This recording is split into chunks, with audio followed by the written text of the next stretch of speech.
Hello and welcome to Concord Christian Academy's PowerPoint presentation on how to understand the parent-student reports that you will be receiving at the end of the fourth quarter. As you know, our students have a couple weeks ago taken the Iowa test along with the corresponding cognitive abilities test. And this video is to help you as a parent understand why we do standardized testing at Concord Christian Academy and to understand the parent-student reports and also to understand the tools that are associated with the parent-student reports that can help you enhance the learning of your child.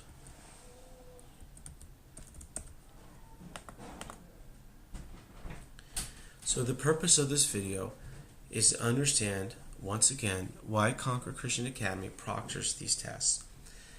And secondly, to understand the parent-student report. Along with the parent-student report, there are 5 different score types that we will be going over and explaining what they are and how they determine how your student is doing. We will also be looking at Lexile and Quantile scores, which are part of that 5 score types, to help you understand how you can help your child for future instruction. Before we continue, just a brief definition of what standardized testing actually is. A standardized test is a test that is administered, scored, and interpreted in the same way for all test takers. So all throughout the school, students are taking the Iowa test and the CogAT test, and they are taking that along with 3.5 million, as of 2012, 3.5 million other students in the United States and the world. Now that is significant for several reasons, but one of the reasons is that we have a larger pool to draw from to see an accurate description of how our students are doing. Why do we administer the standardized test? First, to identify strengths and weaknesses, not only in the student, but that leads us to number 2, maybe in our program, maybe in our curriculum that we use. So we want to identify strengths and weaknesses and inform our instruction and evaluate the programs that we have to see if they are meeting the standards that need to be met. We also administer standardized testing to monitor growth, not only in our school, but in the individual students, to see if there's a reasonable growth from year to year and how the class is doing overall as a group. We will use the results to implement a response to intervention. So if a student is below where they need to be, then this is key for the teacher or for the assistant head of school, which is me, or the head of school, to come up with a way to aid this student. Maybe additional resources, maybe more practice in a certain area where they're weak on, but to find ways to help the student to get higher averages and to further their education. We also use this test to make comparisons. The test was nationally normed in 2011. Now this is significant because the previous standardized test we were using was normed in 2003. And norming means that this is when they gathered the information from the 3.5 million students. Education changes over time. What was on college level, maybe when I was a student or you were a student, is now in high school. And what was in high school is now in middle school or even elementary. And so because education is changing and becoming more informative with lots of resources, it's important to norm from time to time. And one of the reasons why we switched over to this test, to the Iowa test, and its corresponding cognitive abilities test, was because it was normed more recently than in 2003. And we were getting a false reading of how our students actually were doing.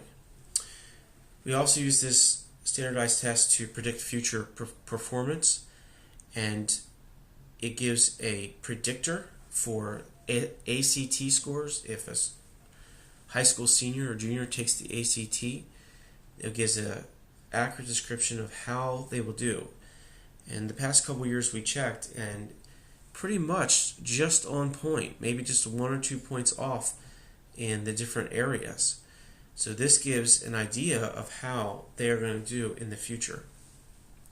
And then also to support accountability. Once again, the goal of Concord Christian Academy is to make sure we have a strong program there to help our students and to further their educational careers. There are 5 different score types that are on your parent-student reports. The first one is the National Percentile Rank, and this is a percentile that is on a scale of 1 to 99, and it indicates nationally from that large pool of 3.5 million students how your child is doing in comparison to them. We also have the predicted national percentage rank, which is the score or percentage that is also from a 1 to 99 scale, obviously 99 being the highest and 1 the lowest, and it is based on how a student achieved on their cognitive abilities test or CogAT test. Now this is important because if the predicted national percentile rank is higher than the national percentile rank, then we know that a student is underachieving. But if the national percentile rank, actually how they did on the test, is higher than the predicted, then they're overachieving. And we'll look at this in more than just a few minutes here.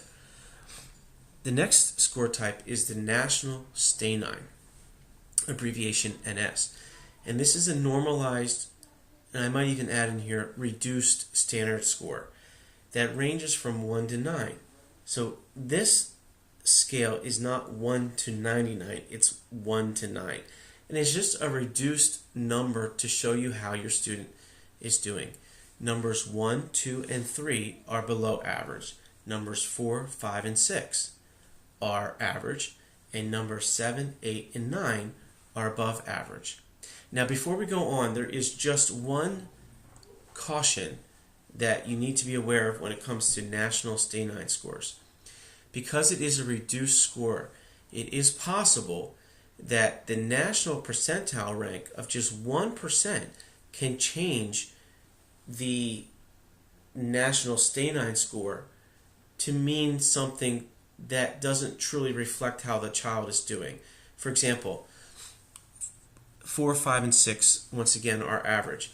Well, let's say just 1 percentile or 1% change in the national percentile rank boosts a student from being towards the end of average, which is a 6, to towards the lower end of above average, which is 7. Just 1%. So it's good to not only look at the national Stanines, though they're very helpful in understanding how your child is doing, but to also consider the national percentile rank when you look at them. So how is your child doing?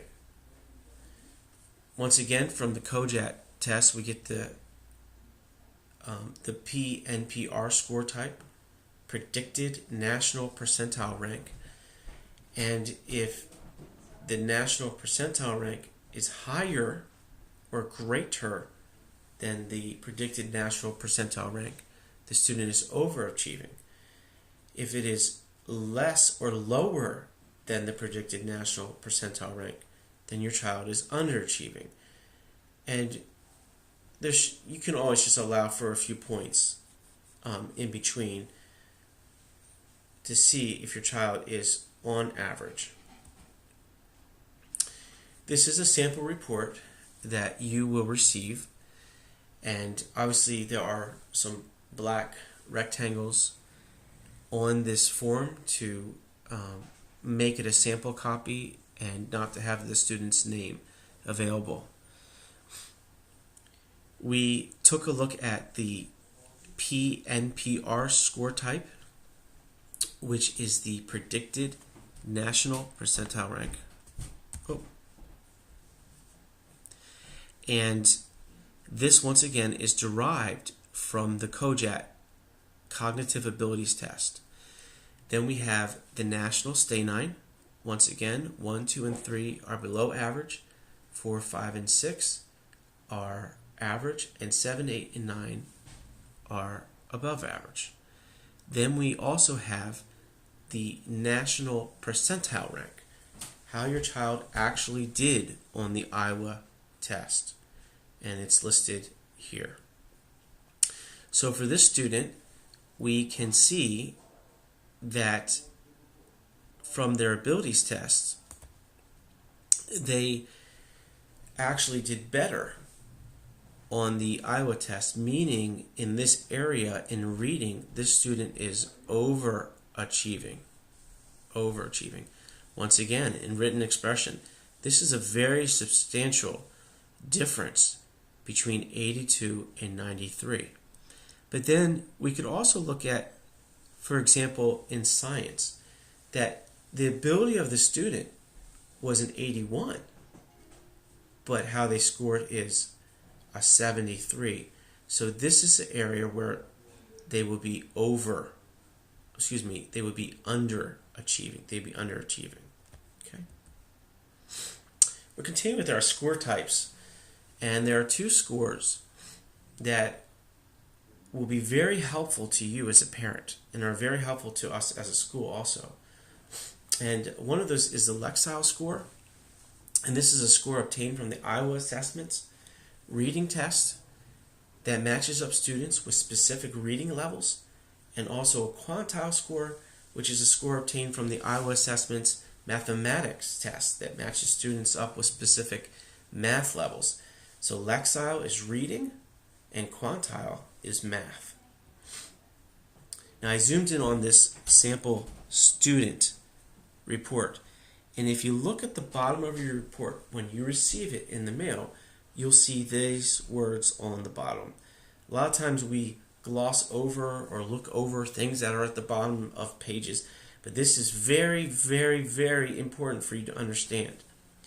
This child that took this test in 10th grade last year had a Lexile score of 1295 to 1,395, and that's their reading score.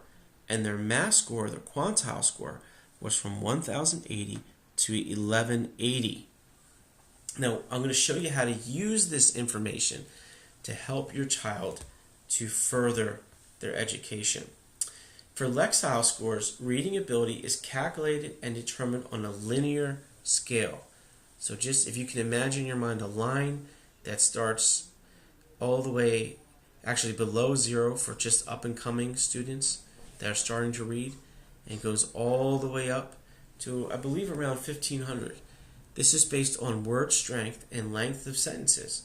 Students are given a Lexile score, and reading levels are between 100 points below their score and 50 points above a student's Lexile score. This is what we call the sweet spot. So take your high score at the end of your report. In this case, for the student we were looking at, it was 1,395 minus 100, that's 1,295, and if you add 50, then you would be in, I believe, in the 1,300 range. That is the sweet spot. 1,400 range. That is the sweet spot. That is where your child will have a 75% understanding of the material in front of them. So a lot of times we ask ourselves as parents, is this book too easy for my child? Is it challenging them? I know they may enjoy it, and there's time for books to read that they enjoy, but is it really challenging them? Or Do I need to find something else that is challenging them? The Lexile score will help you to do that. And anybody, whether you're a teacher or a parent, whomever, can go to www.lexile.com and find the appropriate reading level materials for your child. So let's take a look at that. When you go to www.lexile.com, you'll come to this website, and this is really neat. For the majority of classics and modern books, they have already assessed through their formulas what the Lexile score is for those books. So if you scroll down, you can either look up a book if you know your book. For example, previously I looked up Treasure Island by Robert Louis Stevenson, and the Lexile score for that book is 870. Or if you're just looking to find a book, you can click on this link, which is Find Just Right Books. And you can put the Lexile range in. We saw that this sample student had a low of 1295 and their high was 1395. So let's put in here 50 points higher and go to 1445.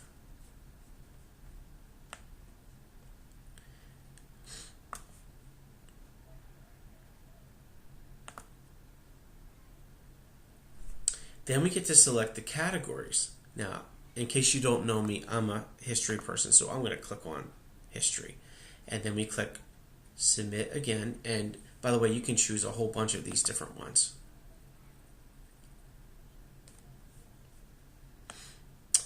And it's generated for you.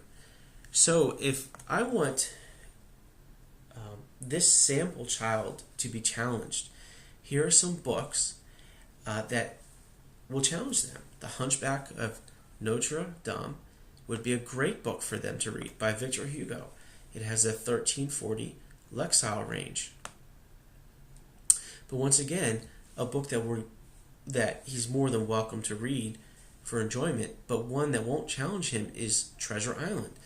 Even though it's a great story and fascinating, but it's only an 870 Lexile and not 1340.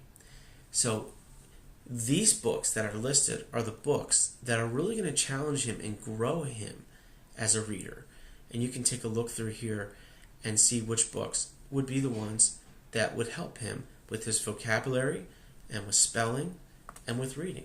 And just as a brief intermission here, get your children off of the screens. I know I'm a teacher, and this is my my pulpit, but get them into books. Have them read.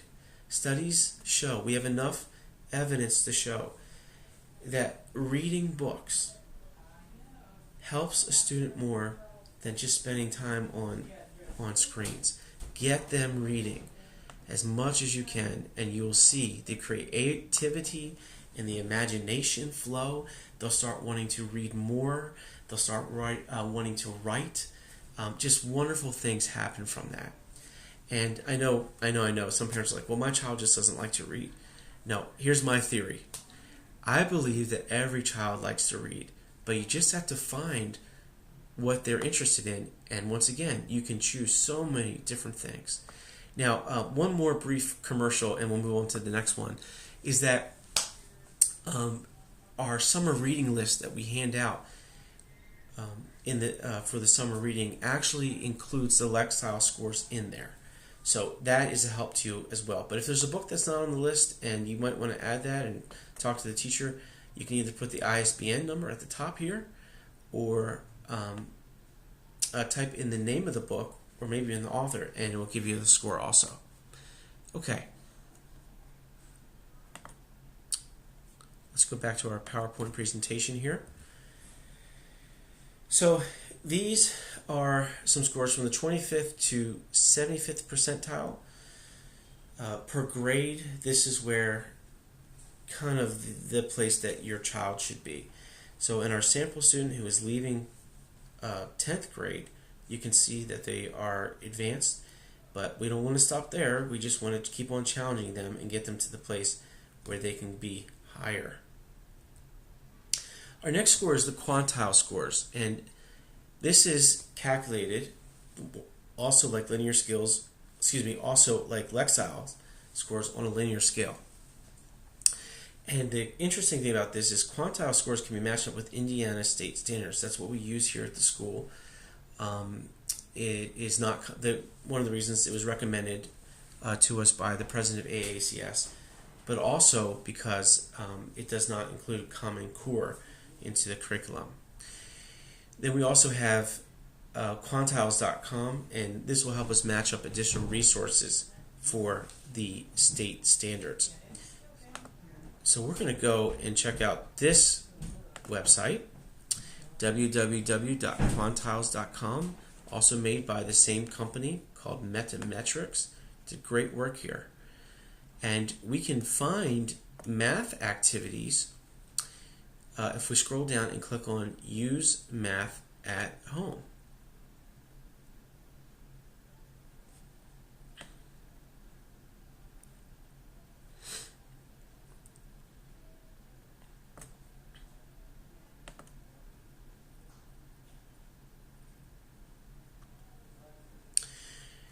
Now what I would do is, because we use the Indiana state standards, I would go ahead and click on Indiana, okay, and grade, let's just choose 3rd grade for example. You can also type in the quantile level, or you can they have some suggestions here of where your child may actually be. Let's say our student usually performs math at grade level, okay? And then we can click search. And we have a whole bunch of different things. We have web resources, which can even be interactive games. We have downloadable resources like extra worksheets. And there's even some book, periodical, print resources you can purchase to help you enhance your child's learning.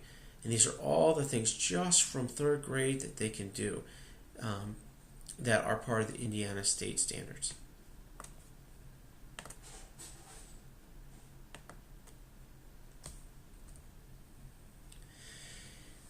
There's also a range for the quantile scores, and you can see that. EM stands for emerging, coming to kindergarten, and you can see all the way down, and I did not include the higher end maths on this slide, but where Algebra 1 would be, geometry would be in Algebra 2.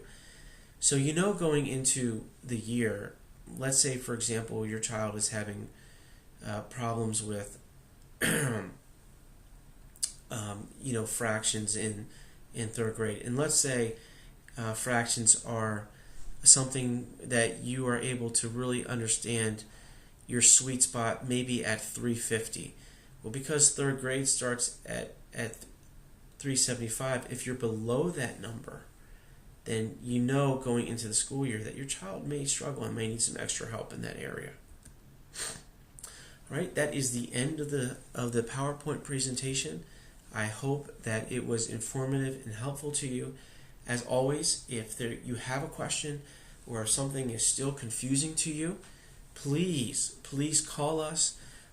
It would be my delight and my joy to sit down with you and talk to you about the test scores that your child received, and also if you don't understand something, to give you some type of understanding.